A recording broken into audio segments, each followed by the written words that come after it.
How did the artillery support the infantry attack at Vimy? We look at the development and execution of the Fireplan that set the conditions for the seizing and retaining of the key terrain at Vimy Ridge by the Canadian Corps. This is the Principles of War podcast, professional military education for junior officers and senior NCOs.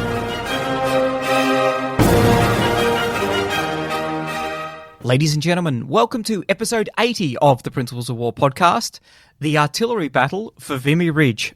This is the fourth episode in our Vimy Ridge special series, commemorating 150 years of permanent artillery in the Royal Regiment of Canadian Artillery. This episode looks at the four phases of the artillery fire plan for the attack on Vimy Ridge. Phase 1 would see a gradual increase in the intensity of fires. No more than 50% of the heavy or siege artillery would be employed.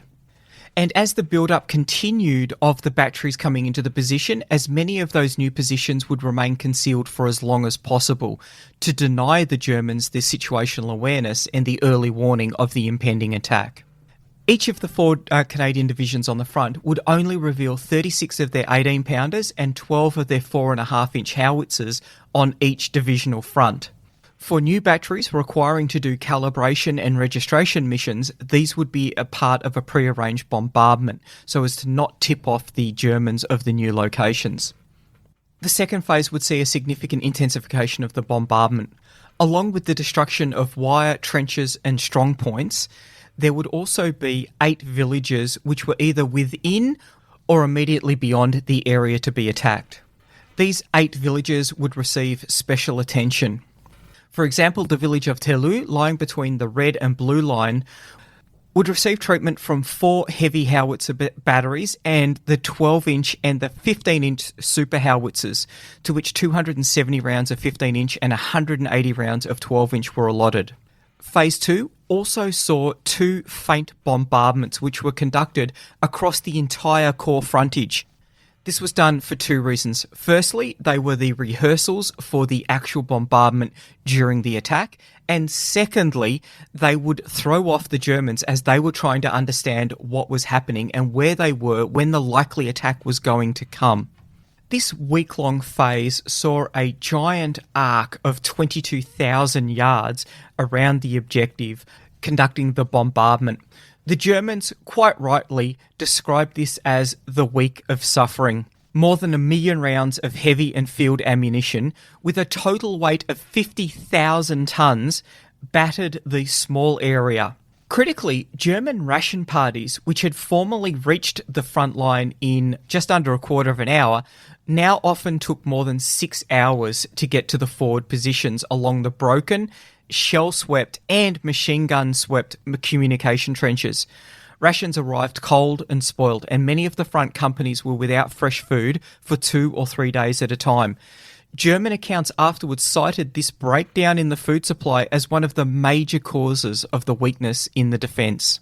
The main effort, however, across phases 1 and 2 was the counter-battery fires. Phase 3, which was the bombardment in support of the assault on the 9th, comprised of barrages and the counter-battery program. A rolling barrage by the 18-pounders would precede the infantry in average lifts of 100 yards, and this would be coordinated across the entire Corps front, as well as with the flanking British Corps on the right. A portion of the 18-pounder and 4.5-inch batteries would fire standing barrages in certain specified trenches and defensive systems. Because of the great depth to which the infantry must penetrate, particularly on the right, it was necessary to place a number of silent forward batteries in advanced positions where their fire could be reserved until required for establishing barrages against the distant targets. The counter-battery groups would continue their work and also look for any on-call targets from batteries that unmasked and hadn't been neutralised. The counter-battery neutralisation fires were a combination of high explosive and gas shells. All available 4.5-inch gas shells would be reserved for this purpose, and the 3 groups would each be temporarily reinforced for the first 15 minutes after zero by an extra 4.5-inch battery borrowed from the divisional artilleries. Phase 4 was one of two components that was designed to ensure that the Vimy Ridge attack was a success and that they were able to hold their objective. What normally happened with an Allied offensive is the objective may or may not be reached. If it was reached, it was incredibly difficult to support the troops that had advanced so far. They would be out of range of artillery. All of the factors that were in favour of the artillery up to that point were dissipated after the offensive had been conducted. The ranges that they needed to fire out to were significantly longer, and many of the targets would be out of range. Not only that, troops would need to be supplied with small arms ammunition and hand grenades, and positions would need to be fortified in order to defend against counterattack. The two components of this attack that mitigated against these risks: firstly, this was a limited objective. They weren't going to be moving too far. Secondly, there was a plan to move the artillery forward as quickly as possible so that they would be in position. Not only that, artillery was moved as far forward as possible and kept silent right up until the moment that the assault commenced. This would give the Canadians the ability to punch out further. So Phase 4 saw the planning for the movement forward of the field batteries, so they would be able to support the final advance and provide sufficient defensive fires in support of the newly captured objectives during the consolidation phase. Plans were put in place for bridging the forward trenches, the selection of advanced sites for the wagon lines, and the provision of water for the horses. It was of equal importance to get the heavy artillery forward as rapidly as possible after the capture of the ridge, in order to ensure that counter-battery groups would be able to take full advantage of the direct observation of hostile gun positions that would be available after the heights had been seized. Remembering that initial quote that you could see more of the war from Vimy Ridge than from anywhere else on the Western Front. The Canadian gunners would have excellent command of the ground from the heights that would overlook the Douai Plain. General Sir Arthur Currie was, at this point of the war, the Div Commander for 1st Division, and one of my favourite quotes from him is that thorough preparation must lead to success. Neglect nothing. Gunners of Canada records that it is safe to say that no British offensive up to that time was as carefully planned as the forthcoming attack by the Canadian Corps against Vimy Ridge. One example of the detailed planning that went into this plan and the synchronisation between the infantry and the artillery comes from Currie's own headquarters. Currie had 2 artillery brigades who would be responsible for supporting his infantry on the eastern side of Vimy Ridge. Currie's own artillery headquarters advised him that the crest at the top of the ridge would mean that the range for those 2 brigades would be too close for them to be able to hit the eastern slopes. The guns of these 2 brigades would be crested, and any defenders on the eastern slope would be in dead ground, unable to be engaged by the brigades. So at Currie's insistence, those 2 brigades were moved further back. This increased the range. That increase in range meant a higher elevation needed to be used, and that higher elevation would mean a steeper descent. Therefore, they would be able to hit any of the defenders in that dead ground. And this is a typical role for howitzers, which have got the ability to engage targets in high angle. So by the morning of the assault, 50,000 tonnes of ammunition had been used to batter the German defences. Of that, 125,900 rounds in the week before zero had been allocated to counter-battery fires, and 83% of the estimated 212 German guns had been neutralised. One interesting gunner stunt, which may have originated from Vimy, occurred during these preliminary bombardments. It was known that the Germans were using a church spire behind the Canadian lines as a registration point. So a registration point is a known place on the map where they can sort of zero in the guns. And this would significantly increase the accuracy of the guns as they were firing to other points on the map. One dark night, the church spire was entirely dismantled and rebuilt exactly as it had been before, but on a new site that was far enough away to throw all of the guns registering on it out by several degrees. Now, 1 degree is 17.7 mils, so gunners use mils as opposed to degrees. That enables us to use the subtension rule, which I won't bore you with. However, It does mean that any German gun that is out by 2 degrees will be firing 177 metres off target. That is more than enough to save your life. That ruse, likely to have been done very close to Z hour, will have denied them the ability to accurately fire on their primary defensive fire tasks. The 8th of April was Easter Sunday, and at least one of the batteries stopped for an Easter Sunday Mass with Holy Communion. 0 hour was set for 0530 on the morning of the 9th, and up to 0530 the fire slackened. This was partially to confuse the Germans as to what was going on, and partially to give the Canadian gunners the time they needed to prepare for the conduct of the Fireplan. Ammunition would be laid out, fuses would be set, a final clean of the barrels and spares laid out ready. 4 seconds before 0530, all of the guns fell silent. As it's described in Gunners of Canada, then the brief awe-inspiring silence was shattered by the thunderous roar of 983 guns and mortars supporting the Canadians. The creeping barrage was going to be provided by the field guns, one for every 25 yards of front. The first part of the Fireplan saw 3 minutes at rate 3, so 3 rounds per minute, with the rounds falling on the foremost enemy trenches. Then 100-yard lifts every 3 minutes at a rate of 2 rounds a minute. Howitzers and heavy guns not allocated to the counter-battery fires were firing on identified machine gun placements and strongpoints. Added to this was the indirect fire of 150 heavy machine guns. These created a bullet-swept zone 400 yards ahead of the infantry.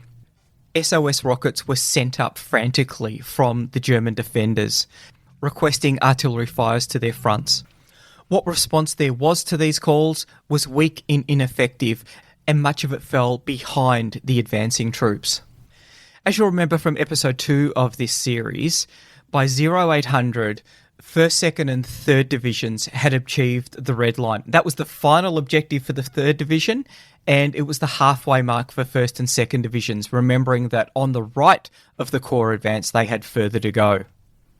In 1st and 2nd Division, reserve brigades were called up, and they assumed the assault at 0930. And they would capture the blue line shortly after 11. The batteries that had been brought forward along the Arras-Souchez-Bethune line, these batteries had been kept silent and camouflaged up until this point. It was at this point that these guns unmasked to support the final phase of the assault for 1st and 2nd Division. And by mid-afternoon, battalions were over the crest and on the Brown Line, which marked their final objective on the eastern slope. However, this success was not matched on 4th Division. Remember, they had Hill 145 as their final objective, but a portion of German trenches had been left undisturbed by the Canadian artillery at the request of one of the attacking battalion COs. He had wanted to use the trenches, which he would take intact, for his own defensive position. The Germans took full advantage of this oversight, and machine guns from those positions broke up the 11th Brigade attack. This setback held up the entire of the 4th Divisional advance, and it wasn't until the 10th, the next day, where the barrage was replayed, that battalions from the 10th Brigade were able to clear Hill 145, thus gaining the division's objective at the Red Line. Don't forget to check out the show notes. There's a really good map that shows where all of the objectives are for each of the divisions. 2 days later, the 4th Division launched an attack on the Pimple, which was a feature further along the ridgeline. They received excellent artillery support. The 10th Canadian Brigade would advance on a frontage of 1,000 yards with 3 battalions, and on the night before, 2 siege groups of heavy and medium howitzers had shelled communication and support trenches behind Givenchy, and the village itself had been drenched with mustard gas from Livens projectors by a special company of Royal Engineers. At 5 a.m, a shrapnel barrage from 96 18-pounders commenced. However, the assaulting infantry got bogged down in the mud. They were advancing at only 100 yards every 4 minutes. However, the guns had completely destroyed the first and second German trenches, and the snowstorm, being so heavy, meant that the Germans were unable to see them. With surprise on their side, they were able to achieve all of their objectives. There's one particular story that I think is interesting reflecting on from Phase 4 of the operation, and that is the movement of the guns forward in order to support the infantry against any German counterattacks. And this is about the 3rd Battery of the Canadian Field Artillery, which is commanded by Major A.A. Durkee. So 3 Battery, without any support, moved the guns forward 3,000 yards to the new positions on east of the Arras-Lens Road and 1,000 yards ahead of any other battery in the First Army. The guns were almost continually axle deep in mud throughout the entire move, and at its conclusion, men and horses were completely exhausted. All 6 pieces were in action by 4 a.m. on the 10th, with 300 rounds per gun in the gun pits. That picture, in conjunction with the story of the 10th Brigade only being able to advance at 100 yards every 4 minutes, only because of the mud that they were encountering, really highlights just how bad the terrain was that they were fighting over. Critically for the Canadians, the arrival of forward observation officers onto the ridge with that amazing vista before them were able to fire on many of the targets of opportunity. They were able to break up potential counterattacks, and they were shooting up German guns and transport which was retreating across the open plain before them. Not only that, the Canadians were able to capture a number of abandoned guns, some of which had as many as 1,000 rounds in ammunition per gun. A number of these guns were able to be put into action by the Canadian gunners, who over the winter had received special training in handling those weapons in preparation for the contingency that they may be able to capture some of these guns. 1,000 rounds of enemy ammunition per gun is 1,000 rounds per gun that doesn't need to be bought up. That makes a big difference for the logistics effort that is required to support the consolidation. It must have been particularly galling for the Germans to know that on April 14, 9 of their own guns were firing on them. 2 8-inch howitzers, 2 5.9s, 2 4.2s, and 3 77mm guns were firing on hostile trenches and battery positions in the plain. They were attacking Avion and Méricourt with their own gas shells. Lieutenant General Burstall, who was a gunner, in fact from 1915 to 1916, he was the general officer commanding the Royal Canadian Artillery, and from 1916 to 18, he was the GOC of the 2nd Canadian Division, so he was at Vimy Ridge.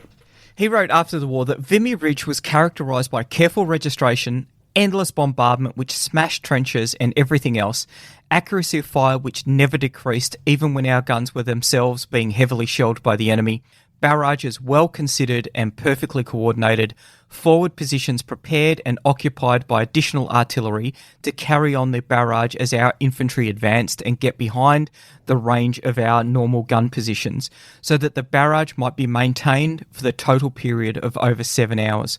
All this made possible and tremendously assisted in the capture of the position. It's a classic example of a deliberate break-in against a strong, prepared position, and it highlights the ability of the assaulting forces to consolidate it and hold what they had gained with the appropriate artillery support. Gunners of Canada writes that Vimy set a new standard for the artillery's readiness to deal effectively with such counterblows after the infantry's assault. As a result, an Allied force had now proved that it could pass readily from swift and sustained assaults to aggressive and concerted defence. What I want to do now is to compare and contrast the victory at Vimy Ridge with the defeat at Bullecourt, to draw out some of the lessons that we can learn, bearing in mind that these are 2 battles that are only separated by 30 kilometres and 48 hours. The Battle of Vimy Ridge saw 4 Canadian divisions, 1st, 2nd, 3rd and 4th, being employed, the entire corps, as well as support from 1 British division. So in total about 170,000 men. And they were up against approximately 45,000 Germans.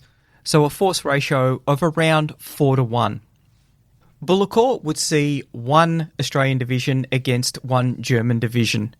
Casualties, 3,600 dead and 7,000 wounded. So just over 10,500 casualties in total for the Canadians at Vimy Ridge. 3,289 in total at Bullecourt, of which 1,166 were prisoners of war. Bearing in mind, though, that this was only out of 2 brigades, so 4th and 12th Brigade. 4th Brigade took around 75% casualties, and 12th Brigade around 50% casualties. And of course, 1st Bullecourt achieved nothing. The Australians had fought their way into the Siegfried Line, but because of the lack of artillery support, they were unable to hold it. So the end result was no change. Apart from the fact that the Australian front line was so badly weakened by the casualties that had been sustained that the Germans were able to sally out and raid the Australian gun line, which is quite embarrassing. Leadership, I think, is one of the critical differences here. You've got the team of Horn, Byng and Currie. So Currie, the commander of the 1st Division, probably the senior divisional commander at this point, with a significant input into the planning of the battle. Horn, we don't hear a lot about. It is interesting to note, though, that he is the only artillery officer in the British Army to command an army. So Horn was the army commander, Byng the corps commander, and of course he would be replaced by Currie when he was promoted to take over the Canadian Corps. On the Bullecourt side, we've got Gough, Birdwood and White. Gough, an appalling army commander. His inability to plan, the lack of planning capability within 5th Army headquarters created a parlous situation. It was renowned as a very unhappy headquarters. Birdwood, I think, did his best, as did White. Both Birdwood and White committed errors, both in 1st Bullecourt and in 2nd Bullecourt. And the big question over their performance is, could they have resisted Gough's desire to attack in an attack that wasn't meant to be anything more than a diversion? And we can see that only 2 brigades are allocated as opposed to 5 divisions at Vimy Ridge. Was there more that Gough and Birdwood could have done to have stopped the attack? I certainly don't think that it's a lack of moral courage, particularly on the part of White. He had already stood up to Haig himself following the Battle of Pozieres. Haig had been castigating Birdwood and White stood up to Haig, and he said that whatever mistakes had been made, he had been misinformed in several particulars, and White then specified in detail, item by item. Now, Haig was actually quite impressed by this, and he finished up. And after White had finished, he put his hand on White's shoulders and said, "I dare say you're right, young man." It does highlight a good point. Byng was a good corps commander for the Canadians, and Horn was a good army commander. However, despite that, Currie said, "I am a good enough Canadian to believe, if my experience justifies me in believing, that Canadians are best served by Canadians." It would be a full year before Australians would be best served by an Australian, and that would be Monash as the commander of the 1st Anzac Corps. And he would stand up to Haig and would dictate the terms under which he would commit his troops. The planning for Vimy Ridge, detail, rehearsed, it allowed for mission command down to section level. 40,000 maps had been printed so that everyone would understand what their role was in it. There was detailed coordination between the artillery and the infantry as they would advance. Compare and contrast this with the COs returning on the night of the attack, and remember there were 2 1st Bullecourts, but on the night of the 1st Bullecourt, the COs returned to the front lines, to their battalions, to brief their officers that there's been a fundamental change in the way the attack is going to be conducted, and that is the fact that it's not going to go ahead with an artillery preparation. That is a huge change, and they are briefing that from the line of departure. That's unacceptable. That was on the first night. Now, that attack was actually postponed because the tanks, which were going to play an absolutely critical part in this attack, were late. And there was no surprises that they were late either. Word didn't get out to the British who were supporting it, and they attacked and took significant casualties, not realising that they were unsupported by the Australians. So the attack was then shifted to the right 24 hours and continued with all of the surprise completely gone. If we look at the artillery support, there is 1,000 guns supporting the Vimy Ridge attack. The Vimy Ridge attack is a significant endeavour and is being resourced appropriately. The guns for the attack at Bullecourt, there aren't enough of them. Those that are allocated aren't able to get into position in time, and there's no ammunition allocated for it. The calculations had been made about how much ammunition and how much time would be required to cut the wire, and there wasn't enough time and there weren't enough rounds. However, they continued on with it. And this is why the tanks became pivotal to the plan, because the artillery just wasn't able to cut the wire. Now, look at the nuanced planning from an artillery perspective. The Canadians weren't aiming to completely destroy the wire obstacles. What they were doing is they were planning on cutting lanes with artillery through it. This is the application of precision fires to create an effect. They're shaping the battlefield to support the infantry manoeuvre elements. The artillery planning isn't that far advanced from the Australian side. They both had the number 106 fuse, so potentially lanes could have been cut, and potentially it could have been done a lot quicker. Rounds available, we've already discussed 50,000 tonnes at Vimy Ridge compared to a minimal increase, and nowhere near enough. Command and control. This is very interesting. It's a very detailed plan. Everyone knows what needs to be done, and I think that this really allows the decentralized execution of the plan. So if a lieutenant or a sergeant is killed, the section commanders are going to know what needs to be done. There is a clear end state. Everyone is very clear on it. All of the troops have walked a one-to-one replica of the ground that they are going to assault. So they know what the terrain is going to look like, and they know what their part in the grand endeavour is going to be. And we've already discussed the issues with Bullecourt. I don't think many people really knew what was going on because it was changing so often. And we've talked about that in the Bullecourt series. Order, counter-order, disorder. I don't know what comes after that, but that was where the battalion commanders were. The actual commanders who were going to be on the ground, they had a rough idea of what may or may not have been happening or what was kind of expected, but with zero time to be able to push that out. And of course, there was no ability to be able to communicate back. So when Harry Murray was able to get that message back to say, with enough artillery support, we can hold this place until the cows come home, he was disbelieved because of the fog of war, the confusion that had been seen. The pre-H hour fires, this is a really big one for me as well, right up there with the leadership. The Germans were given a week of suffering. It decreased morale, it denied them food, it resupply. It shaped the battlefield in the favour of the Canadians. So any hostile batteries that survived the counter-battery fire were probably not well supplied. They probably didn't have an observation post that was able to coordinate with their fires with them. A lot of thinking had gone into the pre-HR fires, whereas for Bullecourt, there was very little. There was an effort to cut the wire. That was insufficient. There's very little thought about the counter-battery fires. I'm not sure at what point the counter-battery staff officer position had been stood up within the Anzac Corps. However, it was meant to have been stood up on the 1st of January 1917.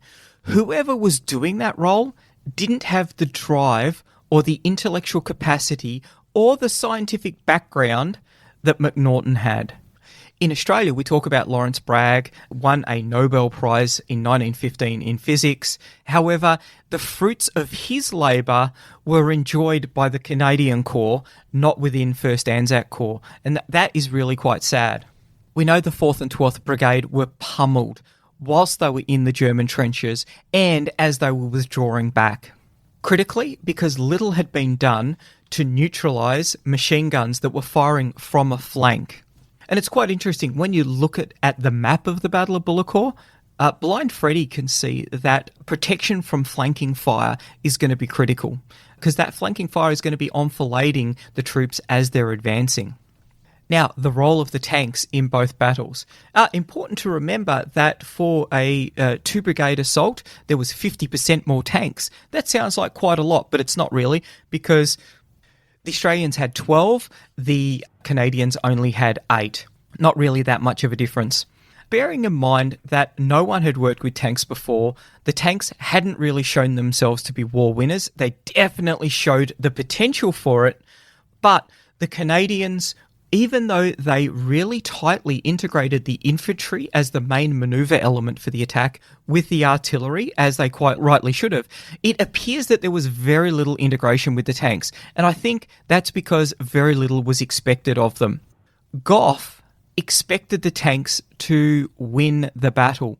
They were going to breach the wire obstacle, they were going to reduce many of the strong points, they were going to continue on and allow for his cavalry to then push through the breach that was going to be made. Had Gough even seen a tank? Was he aware of how quickly they manoeuvred? Was he aware of how reliable they were? Was he aware of how fragile they were? Did he know that the armour on them was so light because they were training tanks? I'm not sure that he was across those details. And you know what? It's probably not the army commander's role to be across those details, apart from the fact that he was pinning everything at Bullecourt on the tanks. He knew that the wire would not be cut because he hadn't allocated enough artillery to do it, and he hadn't had allocated enough time for the artillery to do it. He knew that not all of the strong points were going to be reduced because, once again, there wasn't enough artillery.